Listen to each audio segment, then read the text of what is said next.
Ở một làng ven biển, có một mẹ mèo hoang cùng những chú mèo con sống trong một góc phố. Hằng ngày, mẹ mèo rời đi kiếm ăn để nuôi con. Dù vất vả, mẹ mèo luôn kiên trì vì đàn con nhỏ bé của mình đang mong chờ từng bữa ăn. Một buổi chiều, mẹ mèo đang tìm thức ăn. Khi đang mò mẫm gần một chiếc thuyền đánh cá cũ, mẹ mèo vô tình bước vào một tấm lưới đánh cá bị bỏ lại. Càng giãy giụa, những sợi dây lưới vướng vào cơ thể không thoát ra được. Nhưng mẹ mèo vẫn cố gắng dùng hết sức lực mang để ăn về cho mèo con, nhưng không may khiến con cũng dính vào lưới.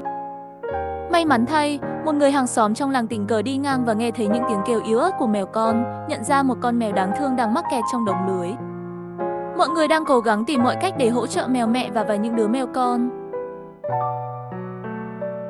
Mẹ mèo hoảng sợ vì đau đớn, nhưng sau một lúc kiên trì, cuối cùng họ cũng giúp mẹ mèo thoát ra và họ cũng hỗ trợ mèo mẹ chăm con nó. Từ hôm đó, những người dân trong làng quyết định chăm sóc mẹ con mèo cho đến khi nó khỏe mạnh lại.